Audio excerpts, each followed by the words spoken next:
Hello everyone, welcome to the Age Group Triathlon Podcast. My name is Simon Ollie, I'm a professional triathlon coach, and in this week's episode I'm going to be looking at the good, the bad and the ugly of Zwift.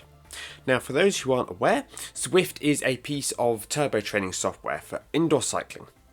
The way it works is that you ride a stationary bike indoors, it measures your power level as you are riding, on most trainers at least, which then tells the software how far your character on screen should move. And this is a really engaging, interesting way to be able to mix up your training. Now, Zwifting, because Zwift was by and large, the first major big budget piece of online turbo training software, Zwifting has almost become shorthand for turbo training in some cases. Some people may talk about Zwifting when really they mean that they're riding Ruby, Training Peaks Virtual, My Whoosh. There are lots of other pieces of software out there which are usable. I am a bit of a Zwift fan. Because I started using it when it was very first released, really, and I've just sort of stuck with it. So I will in part be talking about Zwift as a piece of software and, the pros and cons of it as a software. I might be mentioning some other products in there that might kind of fix some of the faults that Zwift has in some areas. But I'm also going to be talking about just turbo training in general, rather than the specifics of the software itself, because that's not an especially interesting episode. I'm going to be looking at all the pros and the cons and the best way to get the most out of indoor cycling. Now, the biggest advantage of Zwift, or turbo training in general, is the ability to be able to ride in all weathers. So it doesn't matter how hard you are, it doesn't matter how tough you are, if you hit some ice, you're going down. And if you crash due to landing on ice, you could end up breaking bones and your entire season could be over before you know it. And, let's be honest, that's not what you want in January. And January, February are the times when we're most likely to be riding on ice. So by riding indoors, by using Zwift, we can protect ourselves against this injury. Additionally, you might be, a really tough nut who prides themselves on riding in all weathers, in all conditions. But if the only time that you have to ride in a day is between 5 a.m. and 7 a.m. and it's pitch black, it is around freezing, and it's chucking it down with rain, it takes a special kind of person to still want to go out and still enjoy that. It is not the safest thing to do, and it's not the most enjoyable thing to do. As you start to lose feeling in your fingers and your toes, as you're putting yourself sort of at risk in many ways, especially, on certain types of roads, if you can't see potholes until you get to them. You will be having to do an easy, slow ride. You can't do intervals in those kinds of conditions.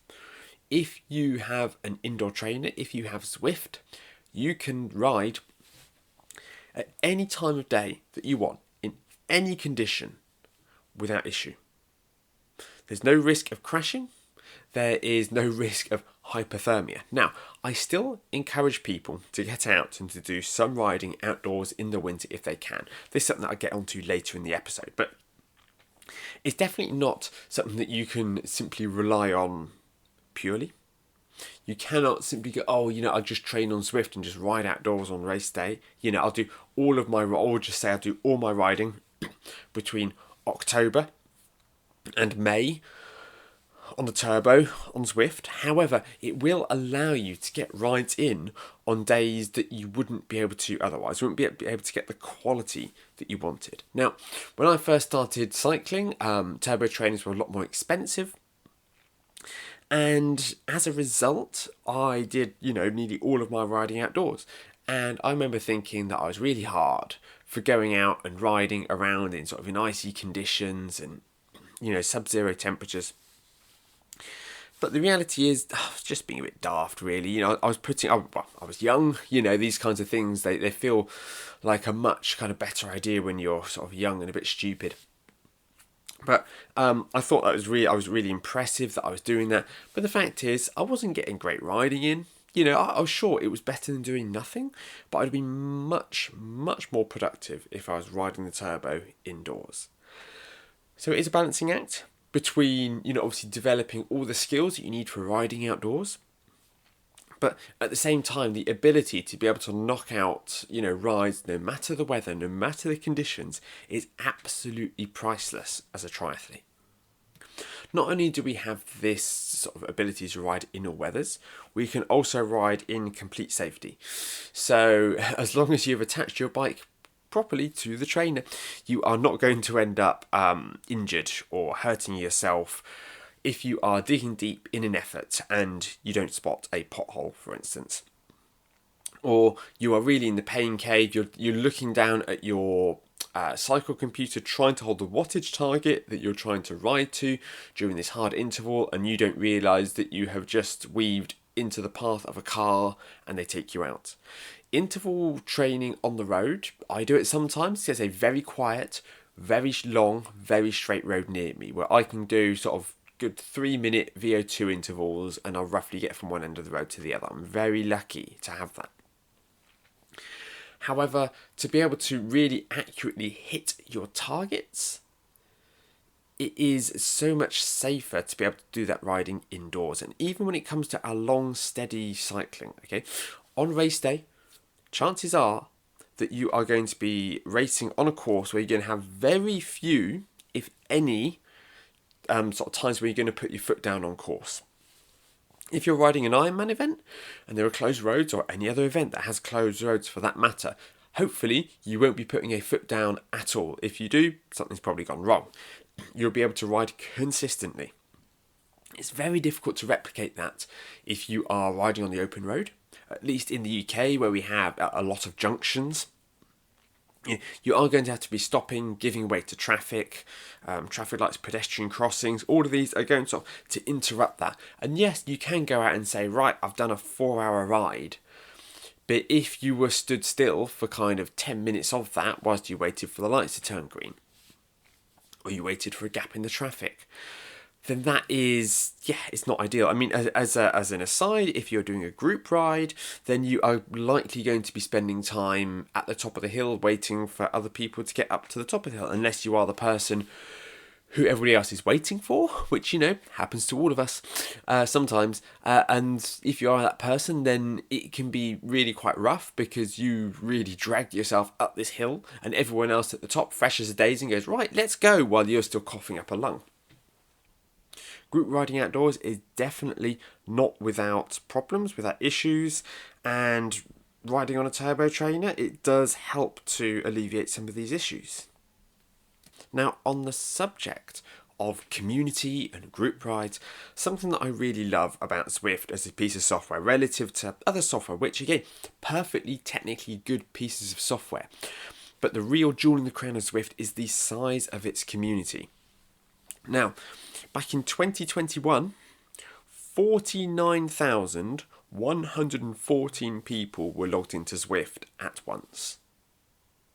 49,000 people who you can ride with online. That is an enormous, enormous community. Now, I know what you're thinking. 2021, that was COVID. No wonder people were riding indoors on turbo trainers. Yes, absolutely. There is a reason that number, that peak record of all time was in 2021. But even in 2025, we had 37,000.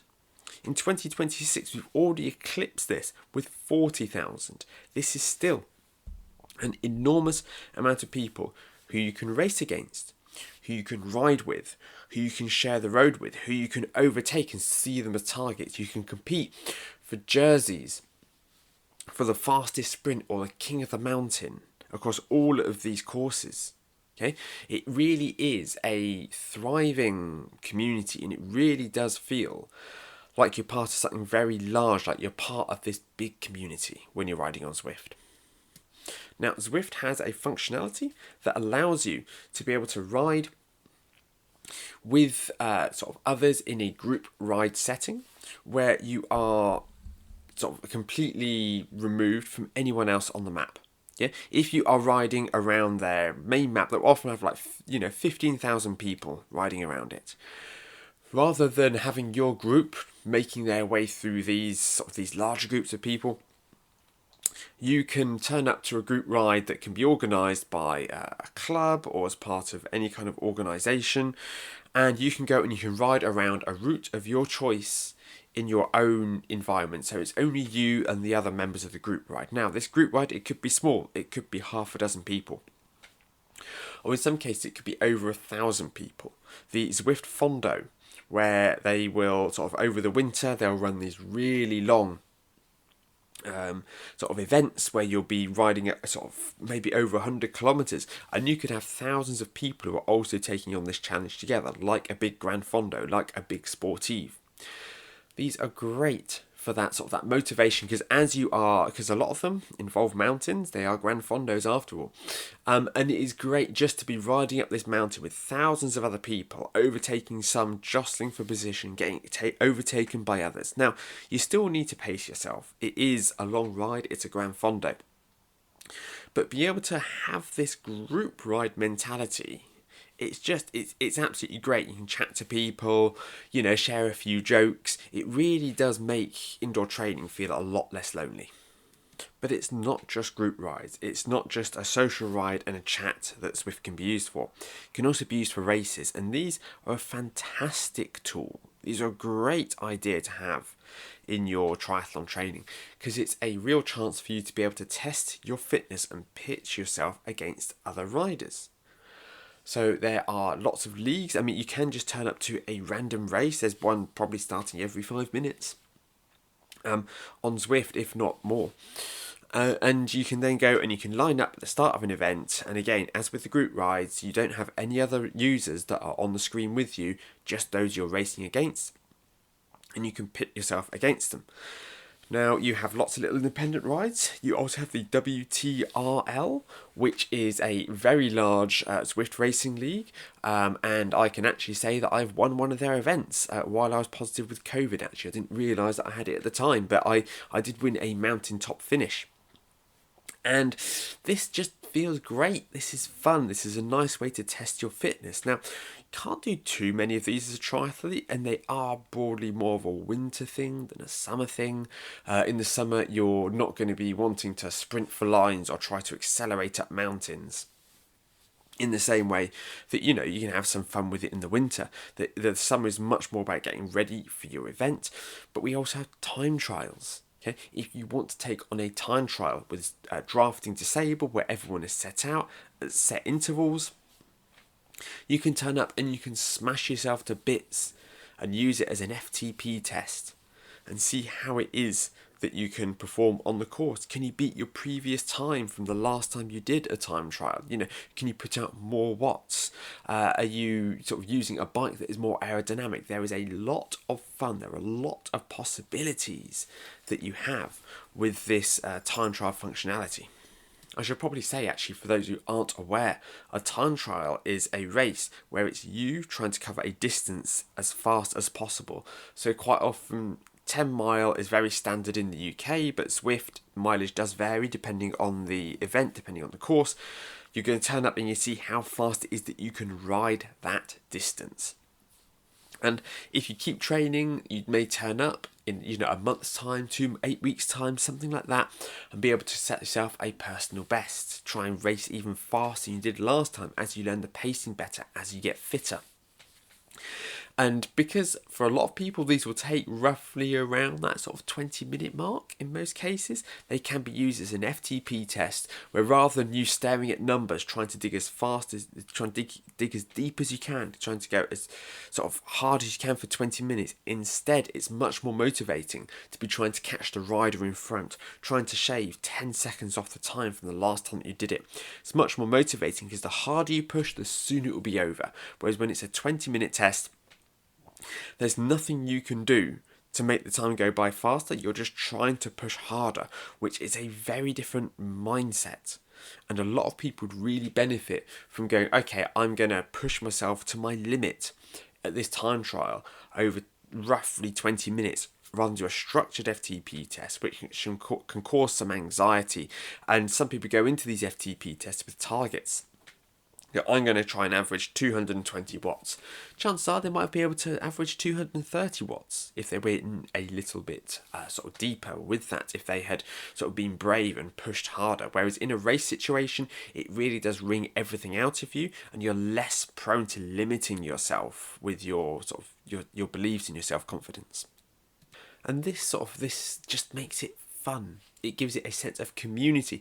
It makes fitness really enjoyable, really engaging. Now, a lot of us started out triathlon because, we wanted that social element as much as that sort of fitness game. But as we train, as we read more, as we try to optimize our training, we can fall further and further away from this social aspect, which I think is still important to keep in some way, shape, or form. And Zwift is a great way to do this because, for the most part, it's an ability. It gives you the ability to turn yourself inside out, to work really hard, but still to maintain some kind of fun, competitive nature to it, rather than becoming a hermit who sits down in their basement looking at numbers on a turbo trainer for several hours a day whilst they're training for an event. Look, for some people that works. I get it. I'm not trying to tell people you shouldn't do that if that's what works for you. I know some people really dislike Zwift. They really dislike this turbo training software. They would much rather just go and use some software such as Trainer Road, where it's just a visual element. I just want to be able to be hitting my intervals. I am only interested in that. I don't care about these virtual courses. I don't care about the community. I don't care about races. I just want to train as efficiently as I can. Fair enough. That is, for some people, I'd say a small minority of people, really enjoyable. But for the majority, the vast, vast majority, they want to make sure that they are having the some element of social, some element of competition within their training, not just having the only competition they do being one Ironman a year or one 70-point food they're working towards. Lots of little events, lots of bits, challenges, community. This, for most people, is going to keep them engaged and keep them in sport for longer. It also seems point to mention that there are duathlons as well as just cycling events. And this is because Zwift also has a run functionality as well as cycling. Now, when it comes to the resources that Zwift has invested in each sport, a good 90% of their investment has been on cycling, because this is their flagship product. This is what they are known for. They do have a really quite good running side, but the fact is that it's just not as well used. If you are looking to run on Zwift, then you are going to need a foot pod, which is, an additional cost. And Zwift running, I believe, is actually free if you just want to use it as a runner. If you want to use it as a a cyclist as well, you will need to pay, because that is the way that it's structured. But you'd need a foot pod that will measure distance, that will then relay the information of the pace that you're running at to Zwift, or to be able to run on a smart treadmill that will transmit the speed data to Zwift as well. However, one slight issue with treadmills is that they report the belt speed. They report the speed that the belt is moving at rather than the speed that you're moving at, which for the most part isn't a big enough deal to really get your knickers in a twist over. But it will have an impact, so using one of those foot pods if you can is ideal. But the point is that there are events where you can do the ride on Zwift, then hop on the treadmill and do the run. Or there's probably somewhere you can do that run, bike, run in short succession. Now, different races have different ways of policing this. For some of them, it will be that there is no strict turnaround time between them. For some, it may be that there are different events that you need to get ready to start at different times. Again, it depends on the race organiser, it depends on how they manage it, but you can race on Zwift with runs as well. You can take part in a 10k. These aren't especially popular. However, they are really good fun nonetheless, and it's a good chance for you to be able to really lay a marker down at any time of the year, running indoors. Especially if you live somewhere such as sort of Canada or Northern Europe, where there's going to be a huge amount of snow and no real chance for you to be able to race otherwise. Like, why wouldn't you? You can also do structured ride or run workouts on Zwift as well. So with my online triathlon club, I'm looking to run lots of group rides, but also we may start doing some group workouts. We may go, let's set this workout, let's all work our way through this together. It could be that in the summer we're doing some sort of race pace intervals for those who are taking on sort of a certain event. It could be that we're simply going through some tough VO2 work. It could be whatever it is that I've decided that the group might want to do that week. Now, the way that these workouts work is that you'll be doing them together in a group, but it's not like one will disappear off of the front. You'll all be riding a group, you'll all be riding at the same intensity, but Zwift will normalise the speed. So you don't have to worry about being the slowest person. When you are doing group rides as well, most group ride leaders will set the sort of the parameters on the ride to have this elastic band effect, so that there's only so far that someone can fall off the back of the group, and there's only so far that someone can surge ahead of the group. Okay, you have this kind of invisible elastic band that's keeping everyone together in a group. So you can sign up for one of these events and not have to worry about being completely spat out the back, being the slowest, not being good enough. Okay. You're going to be staying as part of the group throughout. It's not like a real life group ride. And the group rides that I do through my online triathlon club, which you can join by heading down into the show notes and downloading the app. My free triathlon club, we're going to have lots of rides on Zwift where they're going to be workouts. They're going to be group rides. We might even do some races, might even do some time trials together for, some bragging rights. But it's a great way for you to be able to get involved, to have some fun, build that sense of community.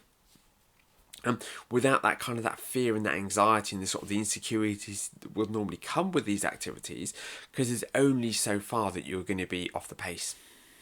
On the subject of sort of training and replicating things, something that was probably my favourite feature of all of Zwift or indoor turbo training software is the ability for athletes to be able to practice riding on long climbs.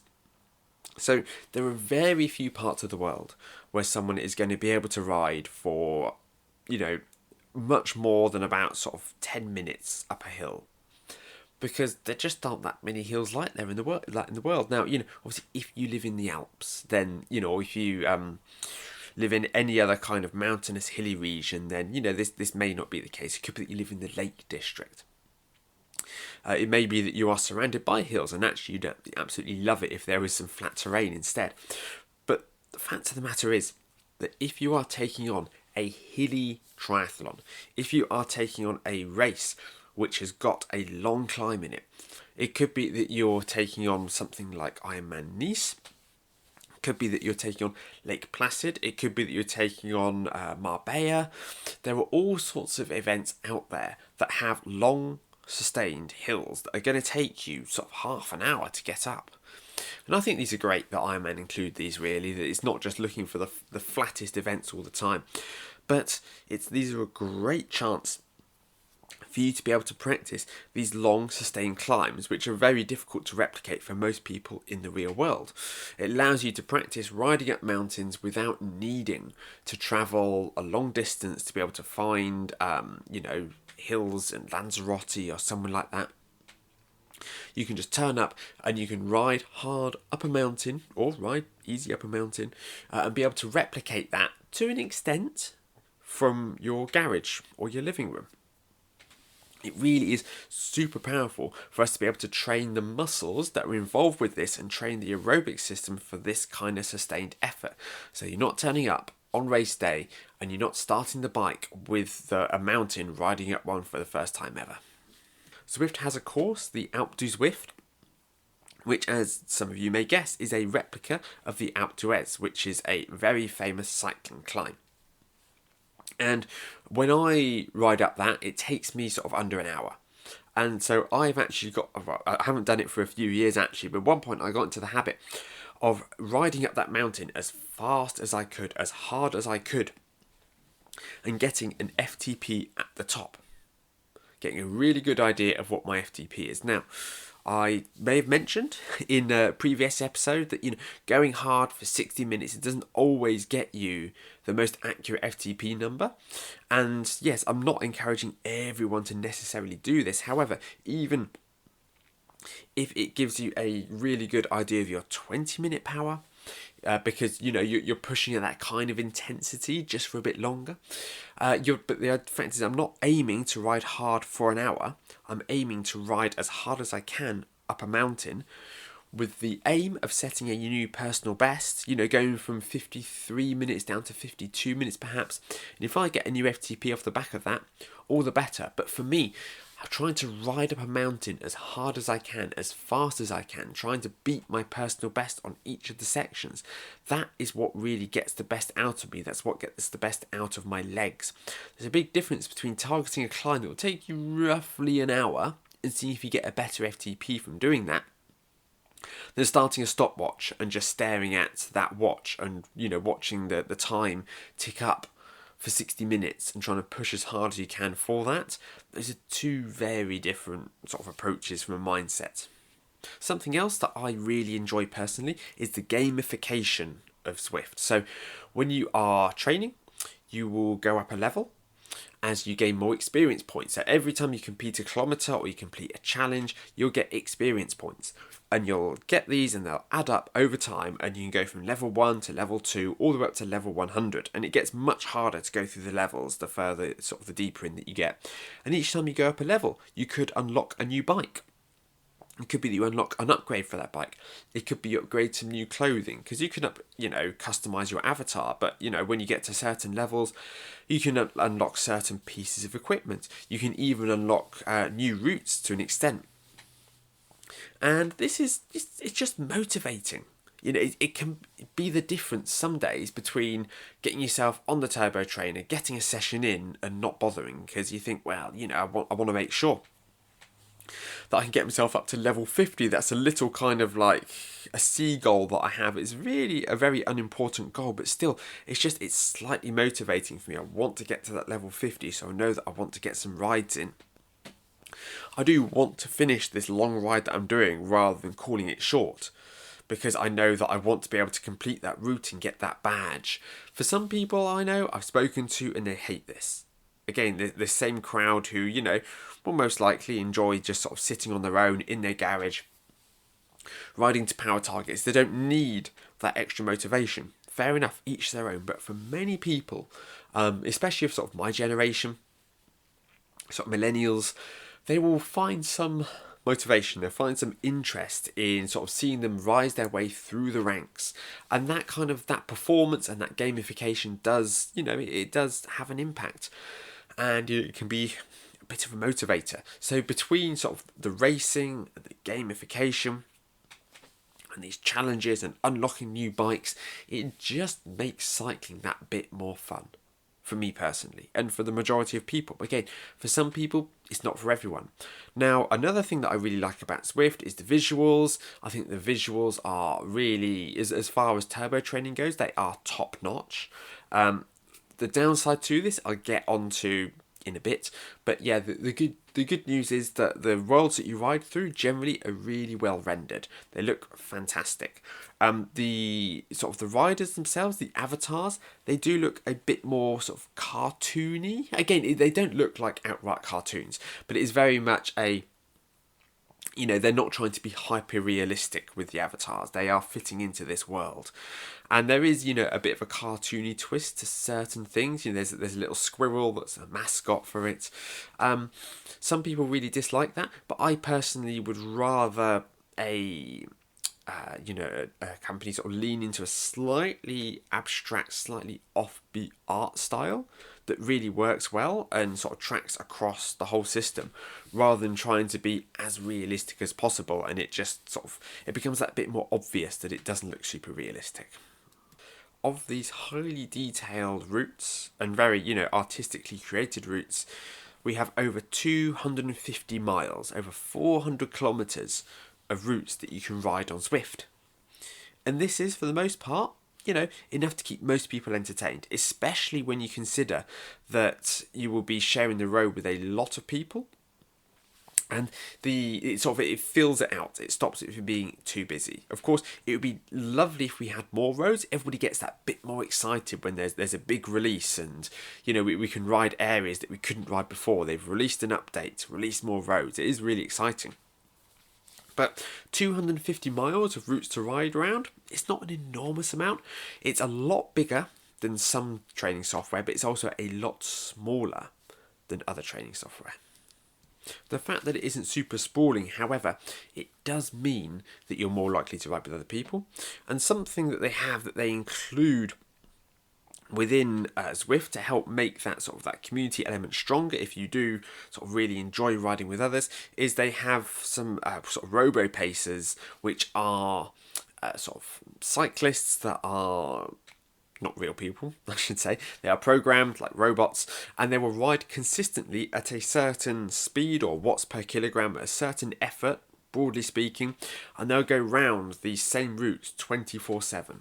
And the idea is that if you turn up and you want to join in a group ride with probably hundreds of other people, then you can turn up and you can ride with this robo pacer, and you can sort of any time of day, no matter where you are in the world, no matter what sort of time zone you're in, you can turn up and you can ride with these hundreds of other people. There are lots of group rides that sort of start, broadly speaking, sort of every 5 to 10 minutes on Zwift, but they may be sort of doing a certain route that you don't want to do. They may be riding at a pace and that is a little bit high for you, and they don't have that elastic band effect on. But if you want to ride with lots of like-minded cyclists of a similar ability, then these are a fantastic tool.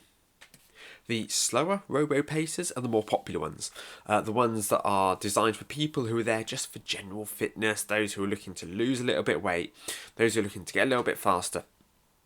These are super important and super popular. But if you're a faster cyclist, if you want to ride at 4 watts per kilo or more, which is pretty fast, I'm not going to go into it in this episode, but if you're a really, strong cyclist who wants to be able to try and hold a group that's working very hard, then there's normally a group of 3 or 4 people riding around with these very fastest paces. Something I probably should mention earlier, but I forgot, is that when you're racing on Zwift, whether it is a road race, whether it's a time trial, whatever it is that you're taking on, each race is split up into a category. So you have category E all the way up to category A, and you are entered into an event which is suitable for your ability. Now, Zwift will auto-detect your ability. So it will look at the riding that you've done, and it will often go, you are too strong to ride in this group, and it will mean that it stops someone from being able to join a sort of a race that is shorter, is for newer riders. So what you don't get is somebody who's been racing competitively on Zwift for years, who turns up to a D rank race and goes, oh, you know what, I just want to do this for an easy win. You don't get that. But anybody who is over a certain level will be ineligible to join these races. Now, this is not a perfect system. It's not. Because you can get people who just create a new account and decide they want to sign up to a D race and win that race for ego. And you know what? I feel kind of sorry for you if that's the way that you want to spend your time. But broadly speaking, Zwift is quite good at filtering races so that you're only going to be able to sort of compete against people who are vaguely similar ability to you. Now, it could be that the difference between somebody who is at the lower end of the category and the higher end of the category, it can be quite large. And like a lighter rider such as myself, if I join a B race, I'm going to be struggling to hang on to the back of that group on the flats. But when we get to the hills, I can relax and almost use them as recovery because I'm lighter. So it is not a perfect system. There are lots of flat races, I don't stand a chance whatsoever. Whereas if there is a race that is straight up the Alpe d'Huez, then I can probably be pretty punchy. But that is just cycling at the end of the day.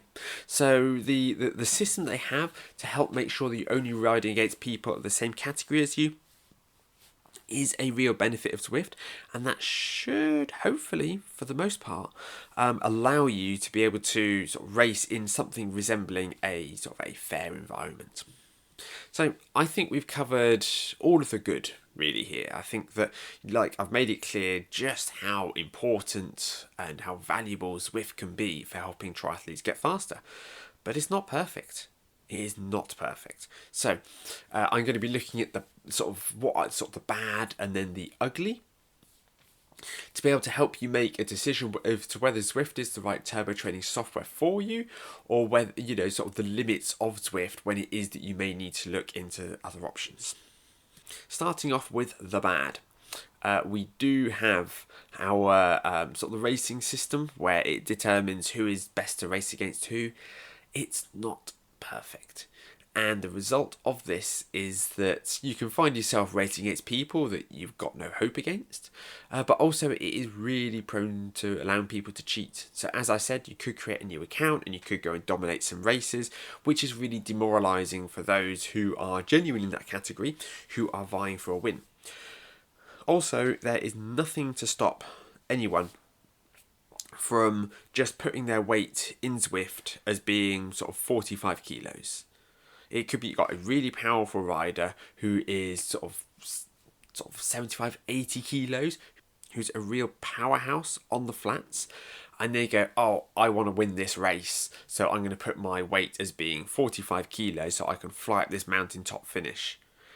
And there's nothing that's actually stopping him from doing that in most cases.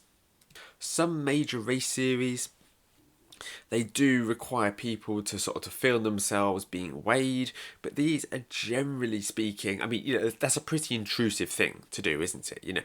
I don't think anyone who wants to just turn up and have a bash at their first race necessarily wants to feel themselves being weighed. Definitely problematic there.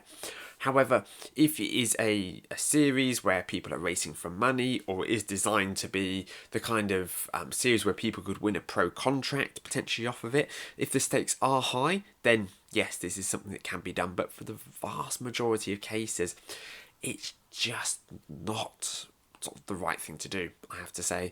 And as a result, then the races that happen, you can't afford to take the results too personally, okay? We are triathletes, we turn up on triathlon race day, we race against people in what I'd like to think is broadly a fair environment, and we achieve, we go toe to toe and we achieve greatness, hopefully.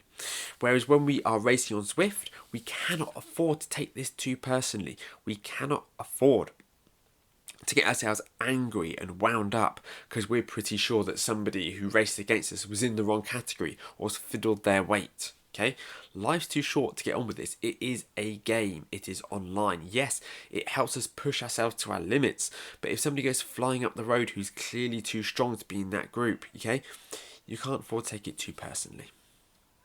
Something else which I, do grapple with a little bit myself is the pricing for Zwift. It's not the cheapest thing in the world, especially when you start looking at the pricing in the summer when you may not be using it as much. It is a definite sort of investment in your performance rather than the kind of subscription that you can just, that'll be fine. I'll take it up without really thinking about it. It's much more affordable if you get a annual plan, where I think you can save sort of 20% or something. But still, it is the most expensive of the indoor training software. This isn't necessarily the absolute end of the world. I mean, when you consider sort of the community, the quality of it all, the fact that it is sort of the market leader. However, when you consider that if you have a Training Peaks premium account, you can get Training Peaks Virtual, which is essentially kind of a free benefit, a free add-on, then it does make you look and get, it is quite pricey. And if I hadn't been on Zwift for as many years as I have, having, this garage full of bikes that I've got and, all of the sort of my familiarity with all of the roads, I may well be looking at more affordable options. Another issue with Zwift is that even though we have 400 kilometres of roads, you do get to know them all quite fast. If you put in or sort of hundreds of thousands of kilometers on Zwift, as I have, then you really do get used to sort of you're just riding those same roads over and over. Now, the reason that we don't have as many sort of miles of roads on Zwift as other software is because the visuals are that much better. There are other software solutions out there which try to be more realistic, but it just doesn't look as good to me. It's a bit distracting because of how unreal it is, and it really does look a little bit pony, in my opinion, because they're trying to lay sort of images or videos of people who have like driven that road in real life over these computer generated avatars which are trying to look as realistic as possible.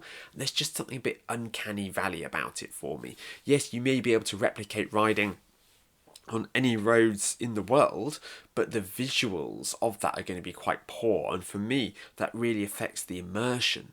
Now, for some people they prefer that realistic art style, and that is absolutely fine. I'm never going to tell anyone it's the wrong choice, but the downside of all of the Zwift roads being so kind of well sort of built, well visually sort of coherent and looking as good as they are, is that it takes Zwift a long time to make these roads, and as a result they don't tend to release major updates that often. There's normally only 1 or 2 times a year that they'll unveil a new route, and I've seen videos which show how it is that they create these virtual roads, and there's clearly a lot of time and effort and people and craftsmanship that goes into building all of the little houses that you ride past to make them look really good.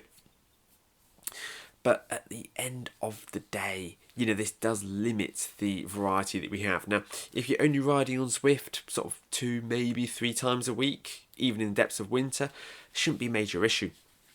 But if you are the kind of person who's going to be riding on Zwift every single day because you are a cyclist, then I can understand how people might want to be sort of looking elsewhere, because it can feel a little bit limiting, the options that you have. Now, one of the major benefits of turbo training is how time efficient it is. You don't need to worry about bundling up into layers of equipment to go outside. You can simply worry about, just putting on some cycling shorts, some cycling shoes, heart rate monitor maybe, throwing a leg over the bike, and you start your ride. You finish your ride, you hop off, jump in the shower, go to work. Super time efficient. However, when you are relying on Zwift, where it needs to talk to sort of a power meter, it needs to talk to an indoor trainer, cadence sensor, heart rate monitor, you do get to the point where you sort of think to yourself, well, what if something goes wrong? And it does happen with some regularity. Something that's been working fine for months will just stop working. It could be that your power meter has decided it doesn't want to connect to Zwift anymore. It could be that you need to update Zwift, and so you have to sort of wait for 5 minutes for that to happen before you can start your ride. There are lots of just sort of issues that happen with any piece of training software where you can't get your ride in because of something that's completely and totally out of your control. Something has just decided it's not going to work. There could have been an update to a piece of software, the Bluetooth isn't working. And setting up your turbo trainer for the very first time, it can be a real ball ache. It can be a real frustration trying to make sure that everything is talking to everything as it should be. I mean, one of the pitfalls that people have is that Bluetooth can only connect to one device at a time. So if your turbo trainer, if your power meter is connected to your phone, connected to your watch, it will not talk to your trainer, your tablet, your laptop, whatever it is. So getting all of those connections sorted out, making sure that everything can talk to each other, is definitely, it can be a little bit of a battle. What you don't want to do is you don't want to be there in your bib shorts at sort of 5 a.m. in the morning, having dragged yourself out of bed to start your ride, being unable to ride due to technical gremlins. Of course, there is nothing that's stopping you from just riding your bike indoors anyway without Zwift, but it is frustrating. And what's all the more frustrating is when you have a device like a Garmin device that won't talk to to Zwift, and you email Garmin support and you go, hey, this isn't talking to this, and they go, oh, well, that's a Zwift issue, and you email Zwift, they go, oh, that's a Garmin issue. I've had several clients who've been driven mad by being sort of messed about, sent between the two like that. It really can be very frustrating. This is not an issue with Zwift themselves. I've always been pretty happy with the customer support that I've previously got from Zwift. I've never really had any issues that have caused me to need to go to them. But it can be a definite issue, it can cause a definite amount of frustration if you can't work and nobody's actually taking responsibility for the fact that it isn't working. Now, I'm going to move on to the ugly now. And this is where I really have issues with generally sort of how people use indoor training. Now, at this point, I'm leaving Zwift as a brand behind. I'm focusing purely on indoor training now. So if I'm talking about Zwift, I'm not actually referring to the company. It's just a slip of the tongue. The biggest issue that I have with indoor training is people who do nearly all of their training on it when they could ride outside, they just don't want to. Now, it could be that you live in an area where there is a really high level of danger associated with riding on the road. It could be there are no suitable roads for riding. I know that I worked with somebody who lived in India, and it's just too dangerous to go out on the roads with cars, and that just riding around in some parts of the world on an expensive bike that clearly has a resale value, you could be asking for trouble. However, if you are somebody who is living somewhere in the UK or sort of the southern United States, anywhere like that, where realistically you probably could ride outdoors if you wanted to, but you just do Zwift because it's easy, because it's convenient, because the bike's on the trainer. People really neglect the skills that they learn, that they pick up with outdoor riding. This is a massive issue. This is a huge problem. If you are choosing not to ride outdoors because you can ride on Zwift, okay, it's an enormous red flag as an athlete, and it is really going to sort of magnify the chances of you having some kind of major issue on race day that stops you from being able to finish the bike. It could be that you have a crash because you go way too hot into a corner because you didn't understand how to read the road and how to understand how that corner was going to work. It could be that you weren't able to unclip your shoes in time. It could be that you have a mechanical issue that you're unable to fix because you haven't been out on the road and encountered that issue enough. Something as simple as a chain dropping when you make a gear change. If you don't experience that when you're indoor riding, which chances are that you won't because there are different forces involved, if you find yourself at your Ironman event that you've invested hundreds of hours and thousands in dollars, pounds, whatever currency you have, euros, in getting ready for, and you're sat there at the side of the road looking at your dropped chain and you're going, I don't know how to fix this, because you haven't spent time riding outdoors and learning these things the hard way in training, you are shooting yourself in the foot. You could have spent all the time in the world on Zwift doing all this metabolic training, getting yourself really efficient, getting yourself really fit. But if you ride with aero bars that are too loose because you didn't know how to rebuild your bike after they came off of the plane, if you find yourself unable to fix a flat tyre because you did all your training on the turbo, you are doing yourself a massive disservice, okay? I really think this is an art that's been lost, how to handle bike, how to corner, how to fix these issues. It could be that you get lucky and you have no mechanical issues. It could be that you have no problems on race day. But just because a number of pros, they talk about how they do sort of 95% of their riding indoors on the turbo to be as efficient as possible. Chances are they've been riding bikes for so many years prior to that they are more than ready for the bike handling challenges that a course could bring. They can probably fix any mechanicals that come their way. But I remember it was heartbreaking watching Anna Haug at the Ironman World Championships. She got a puncture relatively early on in the bike, and she just didn't have the tools or the equipment or the knowledge, whatever reason, she wasn't able to repair that puncture, and she DNF'd.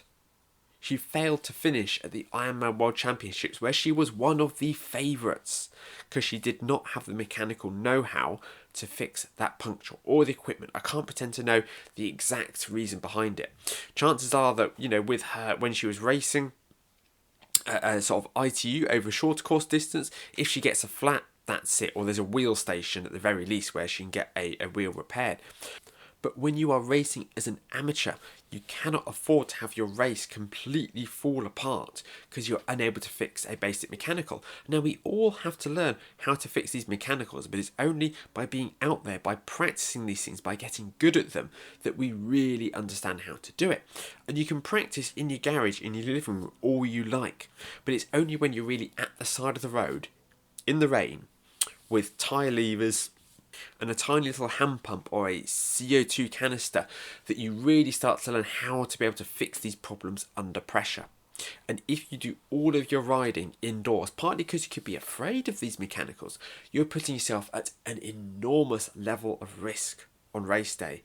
All the fitness in the world, it's not going to help you if you can't fix these issues. Turbo training can also develop athletes who are very fit, but just not that fast. They can't corner well. They can't descend down a hill. They end up with issues with their bike setup when they rebuild their bike, and they end up with their saddle being the wrong height because they didn't make enough of a note of where it was. People who obsess over, hitting all these power targets about being as fast as they can on Zwift, but they cannot translate that fitness on the bike into actual speed on race day. And they get overtaken by people who are less fit than them, but that just aren't as fast on race day. If they're not able to sort of handle their bike correctly, to be able to move around potholes again, if you have done all your riding indoors and you don't know how to swerve around a pothole whilst you're in the time trial position, and you go through that pothole and you get a puncture or you even crash as a result, that is avoidable. If you got out and you'd ridden your bike more outdoors, you could have avoided that altogether. Something else I'm going to file under ugly is erg mode. Now, when I worked in a bike shop and I was selling these turbo trainers, I sold erg mode as a feature. You can sit there and you can set the trainer to a resistance that you want, and you can switch off, you can watch a film, you can enjoy yourself, and just your legs work the way that they want to. And that way, you can while away these long hours training indoors. Okay, it was a way to sell the trainer, and I was very good at selling those trainers. The issue is that when you are riding erg mode, you are not listening to your body. Now, when you are riding in erg mode, you're riding in a fixed fixed intensity, and there is a time and a place for erg mode. If you are doing intervals that are sort of up to 2 minutes at the most, I'd say, like VO2 intervals, then erg mode may actually end up being a good idea. Because when you accelerate for that interval, there is a good chance you'll be going too hard or too easy, and it will take you around about 15, 20, 30 seconds to actually find the intensity that you're trying to ride at and settle in if you're just riding with your gears normally. There is potentially a place for that. However, if you are riding, especially anything sort of zone 2, zone 3 that you might be doing on race day, maybe that sort of threshold intensity you might be racing at a sprint or an Olympic, I want you to be able to listen to your body and to be able to know what that intensity feels like. I want you to be able to switch on that film. I want you to be able to have that film playing, or that TV series, whatever it takes for you to be engaged and to while the hours away. But I want you to be able to ride in zone 2 without even having to look at those numbers. I want you to know what that power feels like. Because instead of having erg mode tell you what it is, I want you to just be able to feel it, to know it. And that when you have intensities, that if you're following a workout, if you have an intensity and you're going up to threshold, I want you to change your gears. I want you to get good at knowing which gear, what cadence you need to be in to be able to feel that level, to be able to get an idea of what that should feel like. Okay, if we use erg mode all the time, we completely lose this. We lose that sense of being able to ride to feel. And what happens if you get to race day and you've got no power meter? It happened to me during my first Ironman. turned up on race day and I'd switch my power meter off in transit so it didn't drain the battery. So I'd just moved house, I didn't actually have my charger with me, it was in the bottom of a box somewhere. And when I went to go switch my power meter out of sleep mode, it said, you need to insert the charger. And I had no power meter for my first Ironman, but I managed to ride to feel because I hadn't been reliant on erg mode. I hadn't been reliant on something holding my hand and talking me through this, okay? I think it's so important to be able to use this. Now, when I set people zone 2 workouts, okay, we're going to do 90 minutes in zone 2, for instance. I want them to run that outside of workout mode. I want them to ride that not in workout mode, not in erg mode. They're just riding round this virtual world. Whether it's Zwift, Ruby, Training Peaks Virtual, MyWhoosh, whatever. They're riding around this virtual world and they are using their gears and they are listening to their body to understand how to stay in zone 2, how to make it as easy as possible. Yes, you may get to some steep hills that you can't physically stay in zone 2 for. But guess what? That's going to happen on race day. There is no way that we can stay purely in zone 2 on race day. So you just need to take it as easy as you can. I want you to get used to using your gears to try to stay in zone 2 on these hills, up hills, down hills. Learn whatever it takes to stay in that sort of prescribed power range. You may be going into an Ironman going, well, I need to stay at this power target all the time, but that's not going to happen. You are going to go over that power target, but you need to learn by using your gears, by using your experience, by using everything that comes with sort of Zwift and the hills to be able to learn how to use your gears and how to hold this intensity. Because if you just rely on erg mode, if you get used to just switching off and letting the turbo trainer take care of everything yourself, you're going to make life so much harder for yourself on race day because you're going to be battling how to stay at this power target. The power target that may have felt really easy, may have felt really sustainable, may have felt great when you're on the turbo trainer. Being able to replicate that outside is a very different issue. These all have these ugly elements of indoor training. They all have the same theme. It's when people overly rely on these tools. They overly rely on indoor training and they think that it's all about building up their fitness, building up their lungs, building up their legs. And yes, this is super important, but you also need to make sure that you are doing plenty of riding outdoors. You're building your handling skills. You're building the ability to listen to your body, to be able to fix mechanicals, to be able to actually get round the course fast rather than just having that high level of fitness and hoping it will work out on the day.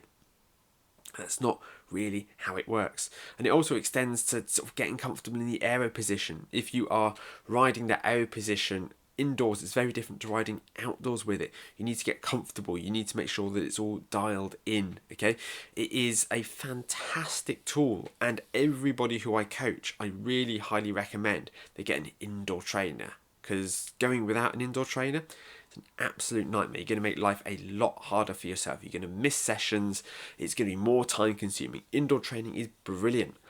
But a lot of triathletes, especially over the 70.3, especially over the longer distance, and I hate to say it, but especially those over in the States, really are overly reliant on indoor trainers. I understand riding outdoors, it can be very challenging in certain situations, but if you are able to, I really want you to make sure you get at least one ride outside done, unless it really is the cold and the depths of winter. If you would like a group to ride on with Zwift, please join my online triathlon club. Not only do we have these rides, we also have a free swim set every week where there's great community, question and answer, people are supporting each other with their goals, okay? Best way to join that is down in the app. So if you go to the show notes, you can find a link there where you'll be able to download the app. And I hope to see you there. Wishing you all the absolute very best with the training over the next week. I'll see you all next Tuesday morning.